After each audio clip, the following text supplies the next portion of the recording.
Assalamualaikum warahmatullahi wabarakatuh. Gans semuanya, jumpa lagi bersama saya di Keanu Indonesia Channel. Oke Gans, kali ini nih saya mau berbagi sedikit tips tentang bagaimana perbedaan antara alokasia dan kaladium. Kenapa saya angkat tema ini? Jadi beberapa hari kemarin ada sedikit perdebatan untuk menentukan ID ini masuk ke alokasia atau ke kaladium. Nah, kali ini saya mau bahas tentang perbedaan alokasia dan kaladium hanya dengan satu ciri saja. Jadi satu ciri utama perbedaan yang menentukan perbedaan antara alokasia dan kaladium. Tapi sebelumnya nih, buat teman-teman yang belum subscribe, silahkan subscribe dulu. Dan buat teman-teman yang sudah subscribe, terima kasih banyak. Silahkan bantu share. Mudah-mudahan konten ini bermanfaat buat Gans semuanya. Dan kita lanjut nih ke konten kita kali ini, perbedaan antara alokasia dan kaladium.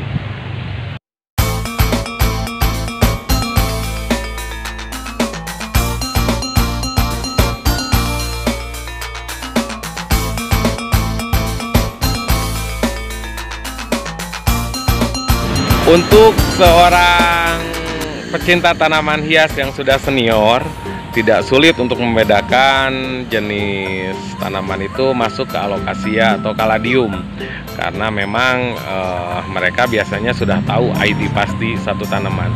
Tapi untuk para pemula, terutama yang baru mengenal tanaman hias seperti saya atau teman-teman yang masih belajar, menjadi kesulitan tersendiri untuk menentukan satu tanaman ini masuk ke jenis alokasia atau kaladium. Jadi kali ini nih kita coba ambil sampel satu jenis alokasia dan satu jenis kaladium. Kita coba bongkar perbedaannya apa. Dan kemarin kebetulan teman saya menemukan satu jenis tanaman dari hutan. Untuk ciri-cirinya memang agak sulit dibedakan antara masuk ke alokasia atau kaladium, tapi ternyata dengan ciri utama ini kita bisa tentukan bahwa tanaman itu masuk ke kelas mana. Dan hal ini biasanya sering terjadi untuk jenis-jenis tanaman baru yang baru kita kenal atau baru kita lihat nih. Dan kebanyakan nih itu tanaman-tanaman yang berasal dari hutan. Dan sebelum kita masuk ke pembahasan utamanya, kita lihat dulu nih klasifikasi antara kaladium dan alokasia. Dan berikut klasifikasinya.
Oke, kali ini di sini ada beberapa jenis keladi yang masuk ke kaladium dan juga ada beberapa alokasia nih.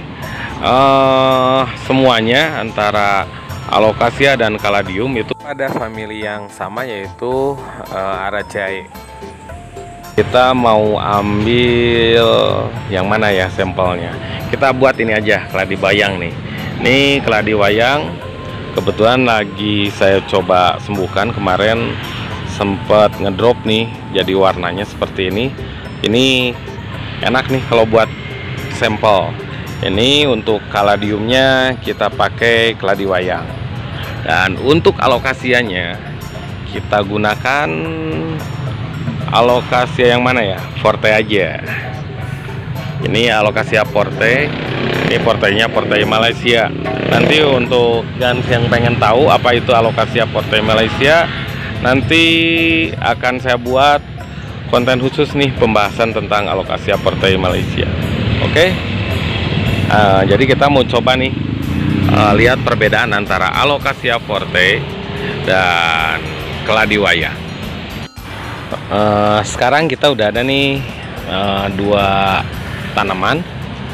Satu mewakili kaladium, diwakili oleh keladi wayang, dan satu lagi alokasia diwakili oleh alokasia forte. Dan yang pertama kita lihat dari ciri daunnya terlebih dahulu. Untuk daun keladi wayang atau daun jenis keladi disebutkan bahwa daunnya ini berbentuk seperti mata panah, seperti ini. Tapi jangan salah, untuk sebagian alokasia juga jenis daunnya mirip atau membentuk seperti mata panah. Jadi untuk daun sendiri tidak bisa menjadi patokan.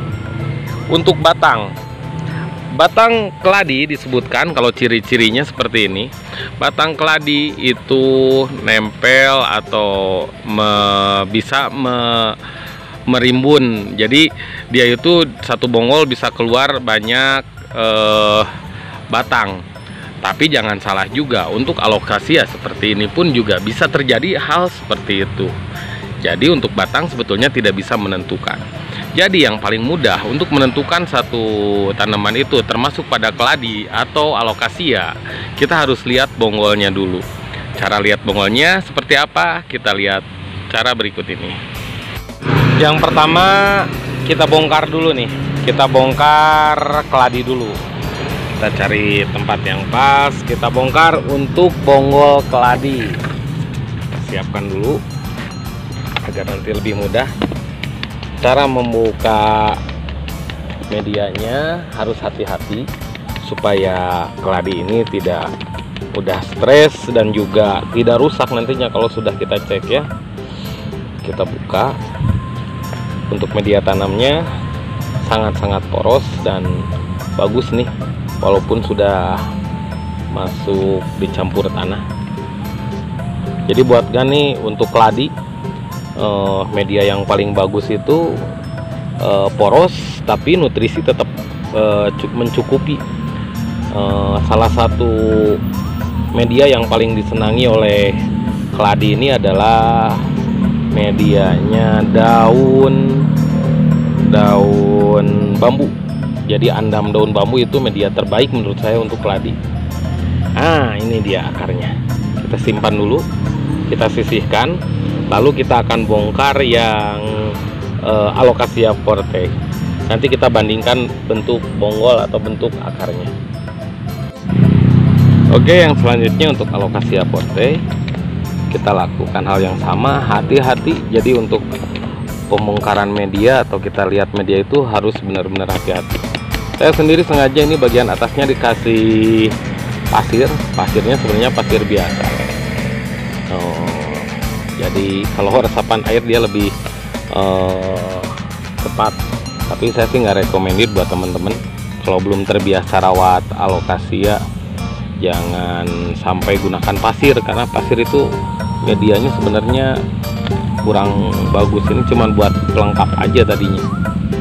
Nah, medianya juga dia senangnya yang poros. Terus juga jadi pasirnya saya cuma taruh bagian atas biar nggak kotor, karena sering nyiprat-nyiprat nih medianya kalau kena hujan. Oke. Jadi karena poros semua medianya, kita mudah nih seperti ini kalau medianya tepat. Hati-hati juga untuk buka media, karena akar ini nantinya bisa rusak Kalau akar rusak itu bisa menentukan sehat tidaknya nanti satu tanaman. Oke, kita coba angkat dan coba kita keluarkan. Oke, nah seperti ini. Udah mulai jatuh. Oke, kita angkat. Angkatnya hati-hati. Nah, kalau medianya bagus, poros, itu nggak sulit. Seperti ini dilepasin, dia langsung tanahnya turun, medianya turun. Ini berarti medianya poros. Lalu kita lihat ya satu-satu nanti. Oke teman-teman, di sini saya ada kaladium dan ini alokasia.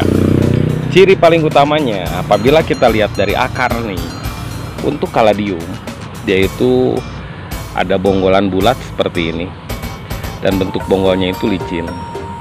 Bukan bonggol ya, biasa disebut umbi, mungkin dia seperti umbi bentuknya karena dia membulat seperti ini. Dan nanti si tunasnya itu muncul dari sela-sela umbi tersebut. Kebetulan ini muncul 2 tunas. Jadi benar kalau ada yang menyampaikan bahwa keladi itu bisa muncul lebih dari 1 tunas. Untuk alokasia sendiri bentuknya itu dia batang panjang, jadi bonggol dia, bukan seperti kaladium, dia seperti umbi. Kalau dia panjang, bonggol seperti ini dan keluar dari bonggolnya. Jadi cara yang paling mudah memang kita perhatikan dari akar. Kalau kita lihat perbedaan dari kedua tanaman ini antara kaladium sama alokasia, tentunya kita bisa bedakan secara langsung seperti ini. Kalau kaladium dia pasti bentuknya bulat-bulat bonggol seperti ini, atau seperti umbi, seperti umbi-umbian. Kadang bentuknya itu bisa besar ataupun kecil, nanti tergantung dari umur dan ukuran tanaman tersebut. Dan untuk alokasia dia bentuknya seperti ini, hampir mirip pilo, bonggolnya itu hampir mirip pilo, memanjang, dan dia bisa tumbuh di samping bonggolannya itu. Ini hasil petelan, dan nanti saya lihatkan bonggolannya. Ini adalah salah satu bonggolan dari alokasia portei. Ini bonggolan alokasia portei, dia bentuknya itu memanjang, hampir mirip kayak bonggolan monstera ataupun bonggolan pilo. Nah seperti ini. Jadi nanti dia tumbuh dari sini kalau dia bentuknya bonggolan. Sedangkan kalau keladi nanti dia munculnya dari atasnya, bentuknya itu bukan bonggol tapi dia bulat seperti ini,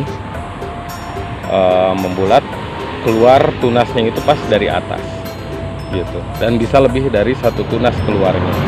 Untuk anakannya sendiri, nanti untuk alokasia forte ini akan mengeluarkan anak-anakannya itu seperti biji-biji bulat kecil, hampir mirip batu, dan dia keluar di bawah-bawahnya ini, di ujung-ujungnya ini nantinya. Kalau dia udah tua dia keluar anak-anakan, dan nanti dari biji itu dia keluar lagi tanaman baru. Dan untuk keladi sendiri dia biasanya menyulur. Jadi dia keluar anakannya itu bisa kita lepas dari sini. Jadi intinya yang paling mudah untuk membedakan antara kaladium sama alokasia adalah kita lihat dari bentuk akar.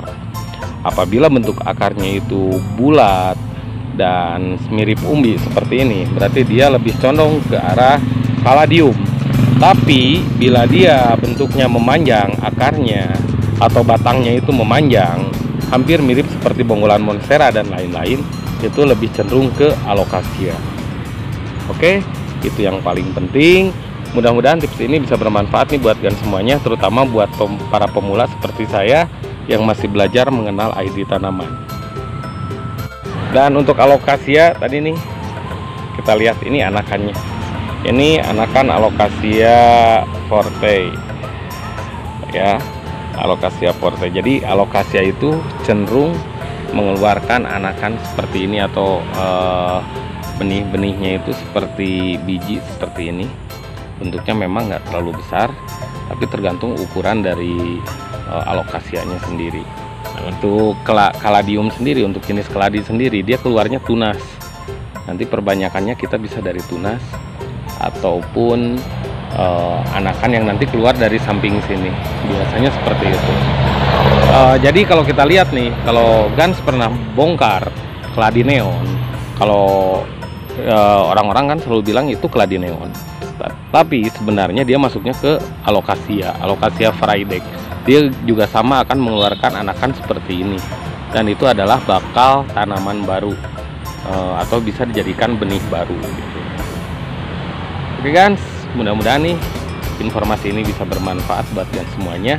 Yang pasti cara membedakan antara jenis kaladium dan alocasia yang paling mudah adalah dengan melihat ciri-ciri pada akar bawah atau bongolannya. Oke, kita simpan lagi. Dan tentunya guys, ya mudah-mudahan cara ini saya yakini cara ini adalah cara yang paling tepat dan akurat untuk menentukan satu tanaman apakah itu keladi atau kaladium ataukah itu alocasia. Jadi yang paling mudah adalah lihat dari bongolannya. Oke, dan kita tanam ulang. Dan untuk yang selama ini disebut dengan keladi neon seperti ini, mungkin bahasa lokalnya sering dibilang keladi neon, tapi sebetulnya ini memang masuk kelasnya kelas alocasia. Walaupun ciri-cirinya merupakan ciri-ciri keladi, tapi sebenarnya dia masuk kelasnya kelas alocasia.